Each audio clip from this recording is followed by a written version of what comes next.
first and then come back.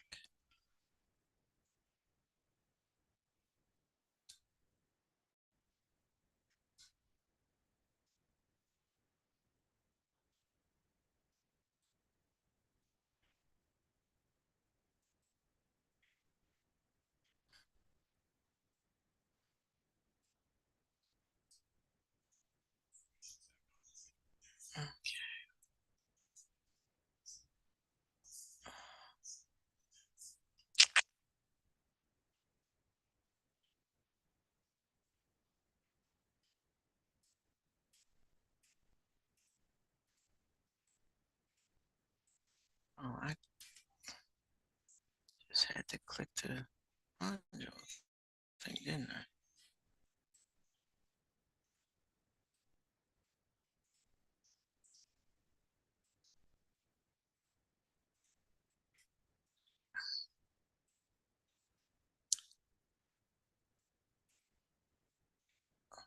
Okay.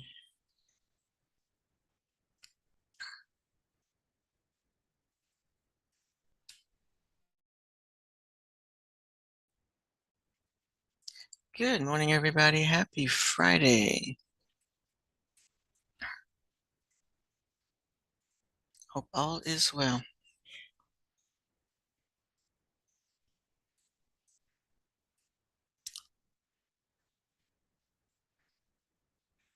All right. The majority of you have completed your Pick Your Poison project, and that's wonderful. I've seen some really good projects. So, on Tuesday, we're going to have a gallery walk, and the way a gallery walk works is I'm going to have you all load your projects onto a Nearbot board and then assign you to look at least 3 projects other than your own and take notes. And I'll have a sheet for you to fill in as far as comments that you're going to make on the projects that you look at. So we'll do that on Tuesday. All right. All right. And Zoom is doing that funny thing where I know there's people in my waiting room, but all of y'all are already in. All right. So while we're waiting a few minutes, go into Canvas, look at the toxicology of alcohol lesson. Last time we looked at drug testing for common street drugs. And we had our list of chemical tests that they do. And today we're going to look at what they do for alcohol.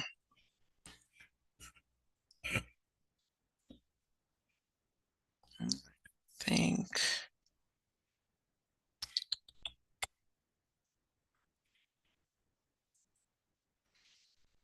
All right, Friday, it's Friday, it's Friday. Yay.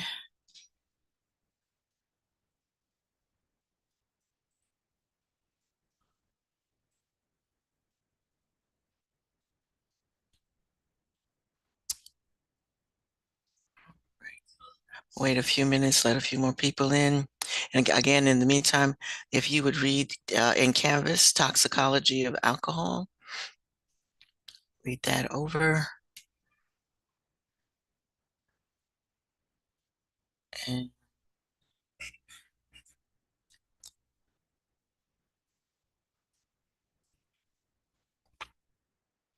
then we'll do a short slideshow.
All right, I know you've watched all the cop shows and they pulled people over that they wanted to test to see if they were drinking.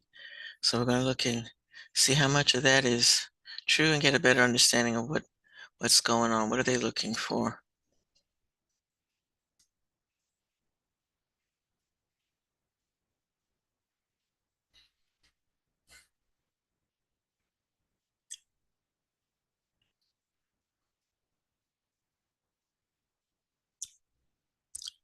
And a new definition of ADH.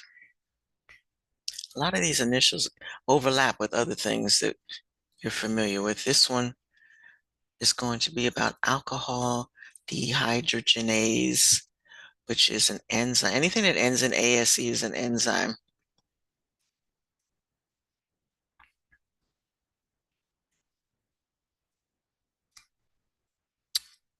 We talked a little bit earlier about metabolism, how different drugs are metabolized in the body, which was one of the reasons why in your projects we asked you to look at level of toxicity because how it is metabolized in some bodies is different than others. Certain drugs take longer to affect the body and certain other drugs act immediately. So that was the point of that question in your project.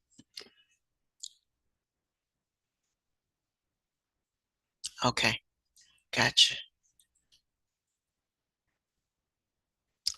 All right. Okay, so then let's go ahead and get started. We're only missing a few people. So I believe it's already in your playlist. If not, we'll get it.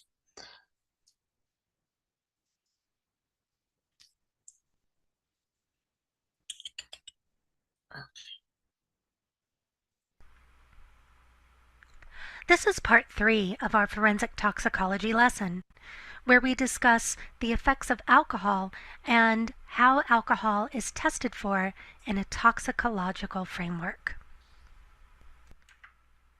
So let's talk a little bit about alcohol and toxicology. Now we're going to talk about this because alcohol is involved in many vehicular deaths, and testing for alcohol in the bloodstream is of vital importance to the toxicologist. So, here are some factors that affect alcohol absorption when consumed by a human. Time of consumption. Type of alcoholic beverage consumed. Presence of food in the stomach. By type of beverage, we mean ABV, or alcohol by volume. A high alcohol beverage will obviously increase the alcohol absorption compared to something with a lower alcohol content. So, in this graphic, this is based on a study done in 1968, but I have to say the data still stands. On the green line, you see the results of blood tests of alcohol after an individual had a meal of potatoes, but before they started drinking. So these individuals ate, I believe the data was 16 ounces of potatoes, and then were given 2 ounces of pure grain alcohol, essentially 5 drinks all at once. And the green line is the absorption of that alcohol in the body. The red line that you see there was the same amount of alcohol but given on an empty stomach. You see the increase in blood alcohol content is much quicker and the decrease takes a much longer time. Okay, I'm gonna pause it there so that you can actually look at the graph. All right, so the green line down here and down at the bottom it is hours. Okay, so it takes a lot of hours for like at least 2 hours for there to be a spike from after you've on a full stomach. So you should always eat before drinking because on an empty stomach, it took less than an hour. And look how spiked that is. So it's almost immediate.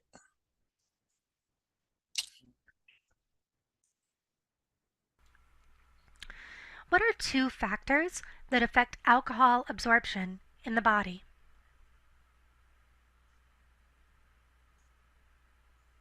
That's right. I was supposed to. Excellent. If you said time or rate of consumption, type of beverage, or presence of food in the stomach, you would be correct. So let's talk a little bit about alcohol intoxication, because that's a little bit different from absorption. So alcohol intoxication depends on the amount of alcohol consumed, the rate of consumption, the body weight of the individual consuming the alcohol. Someone who only weighs 100 pounds, they'll become much more intoxicated by the same amount of alcohol compared to somebody who weighs 200 pounds. The rate of the alcohol absorption, meaning was there food in the stomach or was there not? What type of alcohol was consumed? What happens to alcohol once it's in the body? Well, alcohol is primarily absorbed into the bloodstream, and then it's distributed throughout the entire body through the bloodstream into the body's water. This is one of the reasons why alcohol affects the nervous system so strongly, because your brain is actually 80% water. It has a higher water content than any other body tissue. So alcohol tends to preferentially affect your brain and your neurological systems. Finally, alcohol is eliminated through both oxidation in the liver using alcohol dehydrogenase and excretion in the sweat and the breath. So alcohol is initially absorbed through your stomach and intestines when consumed. Once it's absorbed into the bloodstream through the stomach and intestines, it's oxidized in the liver by an enzyme called alcohol dehydrogenase. The alcohol dehydrogenase is actually seeking to turn the alcohol into a less toxic form, and the thing it turns it into is acetic acid or vinegar, because that is less toxic to the body than the alcohol. Now, specific alcohol we're talking about here is ethanol. I'm going to have you watch a little video clip about what happens when people used to consume methanol during Prohibition, because the effects were very different and much more deadly. Now, the products of this oxidation are excreted by the body, by the breath, by perspiration, and kidneys. And essentially it's turned into carbon dioxide and water over time, because that acetic acid is broken down and turned into sugars in your body. So let's talk lastly a little bit about New York State DWI laws, since we are here in New York State.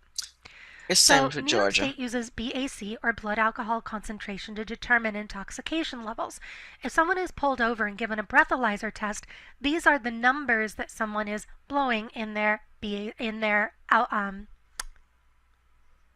These are the numbers that someone would be registering when they take a breathalyzer. So law enforcement will charge with a DWI if the BAC is along the following lines. If someone is 21 years old or older, they would be charged with a DWI if their blood alcohol content is 0.08%. If they are driving a commercial motor vehicle, meaning for a business or a company, a blood alcohol content of 0.04% would be enough to be charged with a DWI. And if someone is younger than 21 years old, a BAC of 0.02% is sufficient to be charged with driving while intoxicated. So that would be you all. At what minimum BAC would a high school student be charged with DWI? Pause it. So think about that. Since you all are high school students.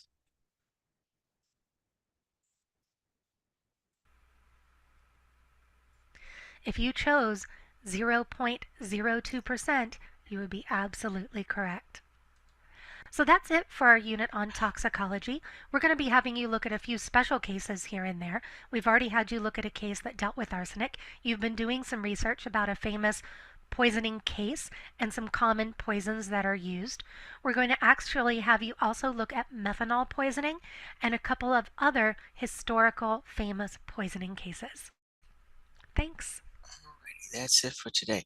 DUI is driving under the influence, and DWI is driving while intoxicated. So it's only slightly different in that intoxicated could mean alcohol. DWI, under the influence, could be any other drug. Yeah. Yes. Yes. Drugs. Yeah. So, but, kind of the same. Okay. So yeah, you got to watch initials. They do change in terminology. All right.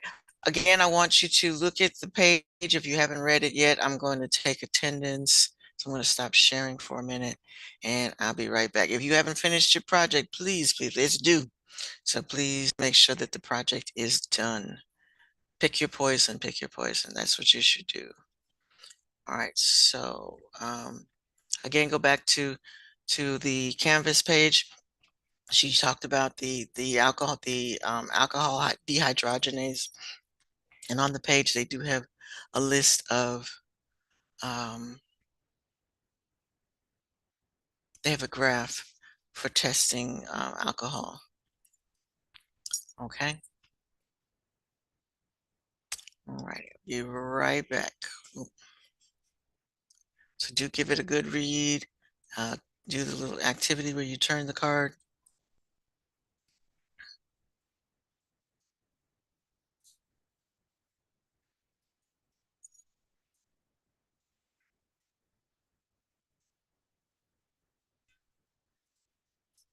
If you read the next slide too, we've kind of touched on the role of the toxicologist.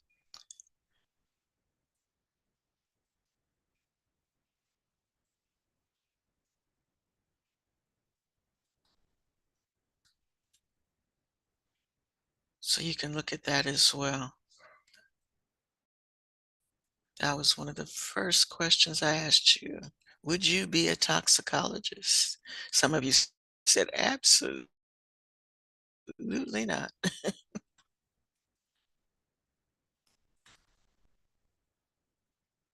We did have a handful of people who would take this on as a career.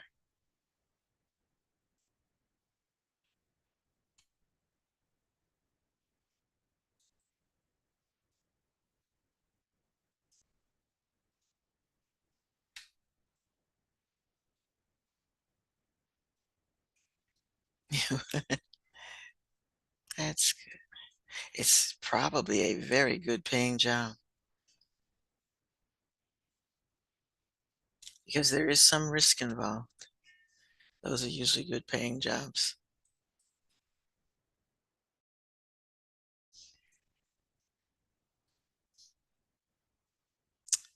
Alrighty, attendance.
Okay.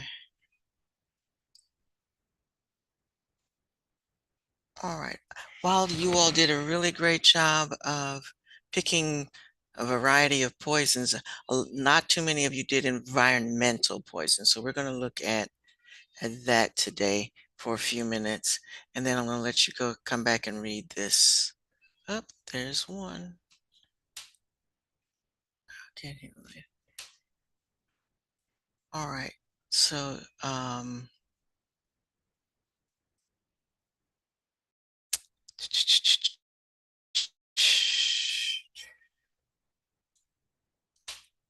just a documentary on some things that, because we're doing so many different things to our soil these days, and there's There's a class of toxic chemicals so pervasive that they're found in food, soil, water, and in the blood of most people in America. Earlier this month, the EPA proposed the first ever regulatory standard to limit the quantity allowed in drinking water. Ali Rogan looks at the growing health concerns I'm about gonna these pause there. chemicals. The first time I ever went on it, I used to take students on tours of the water treatment plant, and they don't let you do that anymore ever since 9/11. They don't let the public go through plants like that. Excuse me. But what he just said, the amount of levels that are allowed, y'all need to think about that. They allow a certain level of toxicity to be in the water. They allow a certain level of organisms to be in the water. There's certain things that they can't take out. So your water that comes through your pipe is not 100% pure. There's a certain level of things that go, it's okay, they'll live. So that used to shock me when we go on those tours, that there's a level of toxicity that is allowed. That's why people buy drinking water, purified drinking water.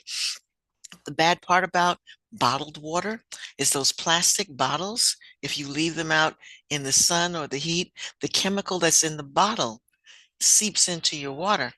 So plastic bottles are not all that great either. PFAS, sometimes called forever chemicals, repel fire, water, oil, and stains and have been used since the 1940s in a wide variety of everyday products. You can find them in nonstick cookware, fast food wrappers, clothes, and cosmetics. But these man-made chemicals don't break down easily, and a number of them have been linked to serious health problems. For more on their impact, we turn to Erin Bell. She's an environmental epidemiologist at the State University of New York at Albany, who studies human exposure to these toxins. Erin, thank you so much for joining us. Just how widespread are these chemicals? These chemicals have been detected in the drinking water and soil in every state of the United States, and it is also being detected in many countries across the world. A number of health concerns are related to exposure to these chemicals. They include impact on the immune system. Folks with higher exposures are more likely to have thyroid changes in kidney function, as well as higher cholesterol. We're also concerned about impacts on children with regards to low birth weight and neurodevelopment in those children. And there are a number of other health outcomes where the literature is more mixed. We sometimes see an association, other times we see less of an association, and we have more work to do. These would include infertility, factors around ulcerative colitis, and other autoimmune diseases. And are these things that people can determine by taking a blood test? I mean, how does one test to see where their levels are? That's correct. So for each individual, we measure concentrations in their blood, and that is the best way to determine the individual level of exposure for people who have lived in communities or for people in occupations that have these higher exposures. Unfortunately, there's no consistent guidance or coverage from insurance companies for testing for PFAS in your blood. If you contact your local health department, they will let you know if there are programs at the state level sponsored through state health departments, if they have opportunities for you to get tested. But this is a situation that we're still working on in terms of making sure there's coverage for people to get tested if they wish to know what their levels are. Now, the EPA, as we mentioned in the introduction, is proposing a new regulation pertaining to PFAS in water. Can you explain what exactly this proposal would do? There are 12,000 chemicals in the family of PFASs. The EPA has suggested that for 6 of these chemicals, there be a standard federal rule that would require that water utilities test for these 6 chemicals. And if they were above a certain level, that those chemicals would be monitored for and regulated, and companies would be required to reduce their exposure in the water utility. Now, 6 out of 12,000 doesn't sound like a lot. Are we missing something here? Are these very significant versions of these chemicals? So that's an excellent question, and this is one of the challenges we have in the field. Out of the 12,000, we've obviously studied very few of them. So these 6 are particularly are concerned because we know the most about them. We also have detected them in higher levels in drinking water across the country. However, it is quite literally a drop in the bucket. It is just a very small number. There is concern in the scientific community that we will never catch up in terms of understanding what the health effects are for the much larger group of PFASs. How is it that these companies are able to continue to manufacture products with these dangerous chemicals in them?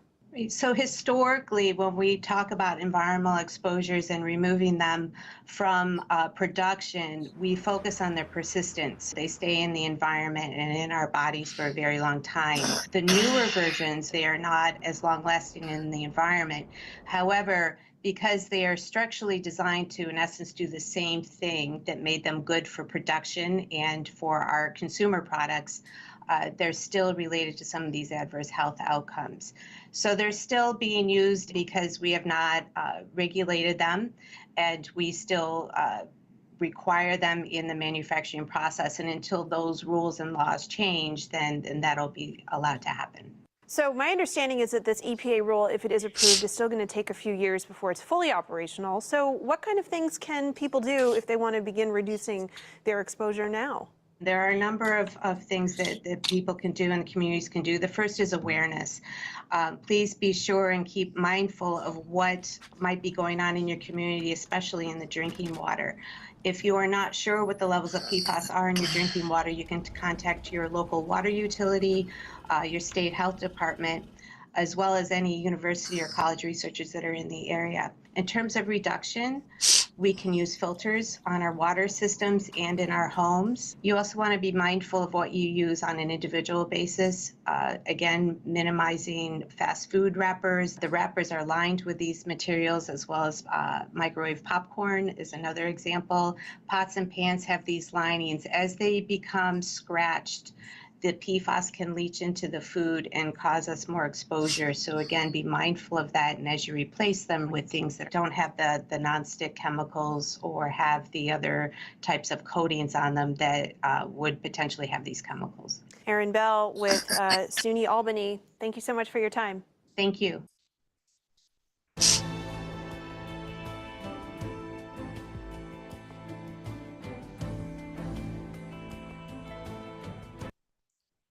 All righty. Food for thought, food for thought. So what I would like to do is challenge you to do a little research on the drinking water in your area and figure out what are, let me go back to that just a second. Hold on. Erin Bell with And I'm going to pause it right there. All right. PFAS. All right, I want you to do a little research. What is it?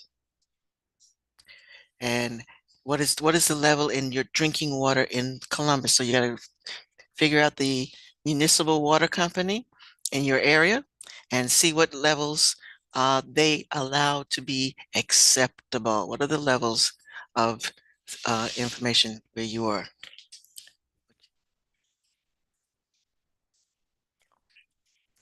All right, so I'm gonna leave that up and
All right, I'm going to stop sharing, adjust the attendance. So again, if you have not finished your project, that's number one. Please make sure that you get the Pick Your Poison project. There's only a handful of you that applies to. I was supposed to give you all a quiz today, but I was out of town yesterday, so you lucked out. So Tuesday, I'll have some questions that they asked during both all three of the quizzes. I mean, not quizzes, videos where she paused. So you can go back and watch those two toxic toxicology videos and this one. Um, I have some questions for those on Tuesday. So also on Tuesday, we'll do the gallery walk as well, as far as the projects are concerned. So I need all projects done because everybody's going to have to post their project on the gallery on Tuesday. Okay. All right. So I'm going to type this up as an assignment, but while I'm doing that, you do a little research to figure out what's going on in Columbus. What does the water company allow? What kind of testing do they do at the water company? Where is your water company? Get familiar with your area. And it's also food for thought as when you go back in your kitchen. What kind of pots and pans do you have? Because I know I have all right, thank you. This is from your water company? Okay. All right. Trey has put it in the chat. He's already checked it out. I do not know how to read that. That's all right. That's okay. There you go. You got it. All right, but y'all should still read up on it, even though he put all the answers in the chat. Y'all should still read. What do all those initials stand for? Yeah, everything has initials these days. All right, now I'm gonna take this down, stop sharing. Get out of there. Adjust. Use Tony, save.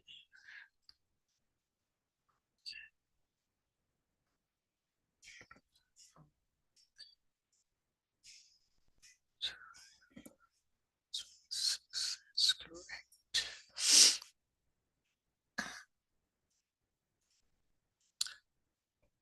Oh, yeah.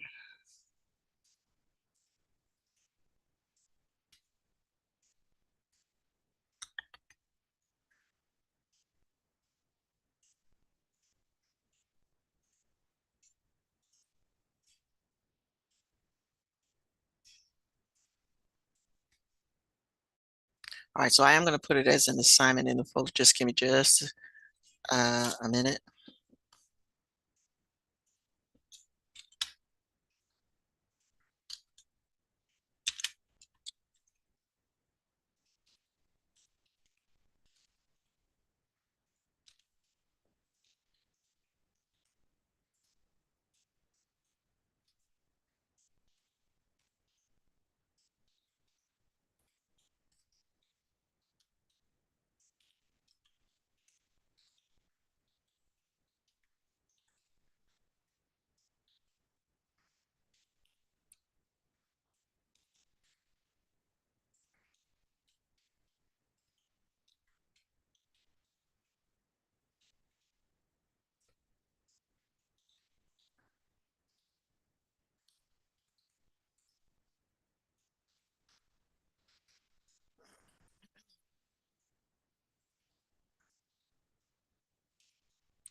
This month is almost over.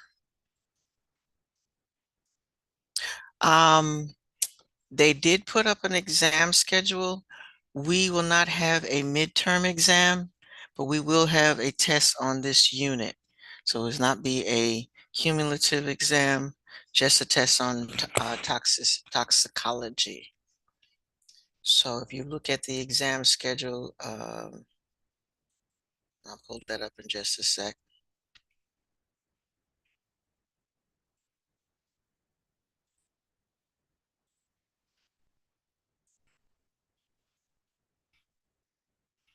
All right, first things first. All right, so you should now have, let me put this in the module.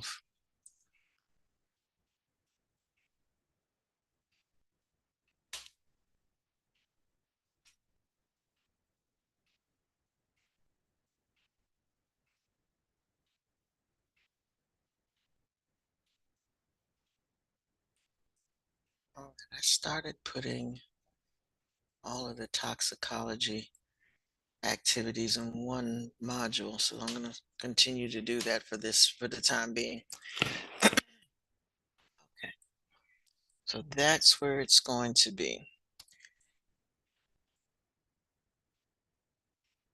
All right, so you actually have two sections on toxicology, and the one that has all the activities in it, and I just added your drinking water to that list in the module. So there's the module that has all the lessons in it, and the module that has all the activities in it. So it's your drinking water. So you can copy and paste what Trace shared, as well as talk about. And I just spelled water wrong, didn't I? Hold on, let me fix that.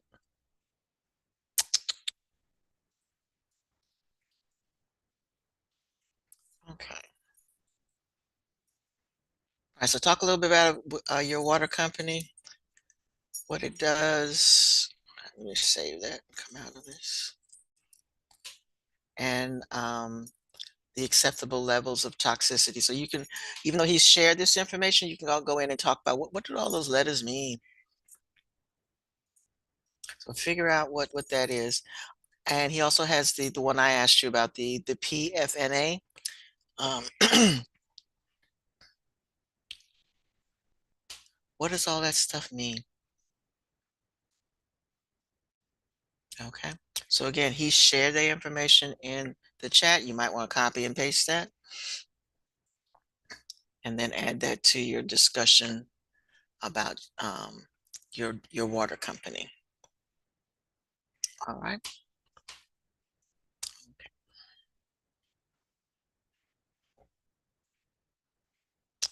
So so again, that's in the module with the toxicology assignments, and it should also be now on your home page. Yes, your drinking water. So there we go.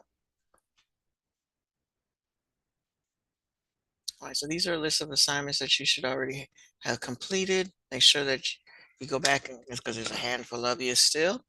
We have a couple of these that have not been done. So please use this time. It's Friday. Please use this time to catch up on anything that you have not caught up on before you do the drinking water activity.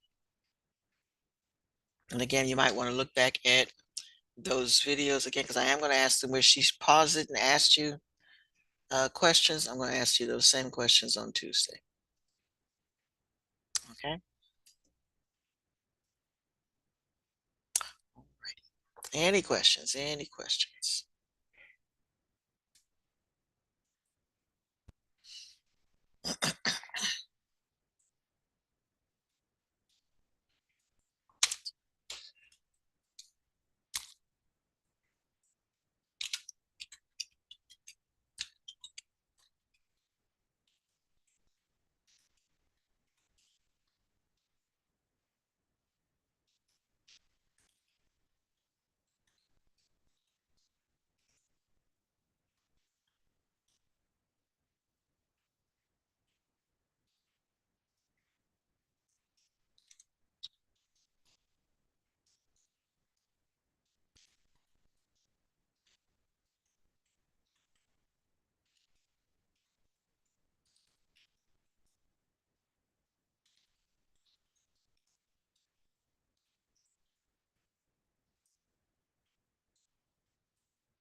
There you go.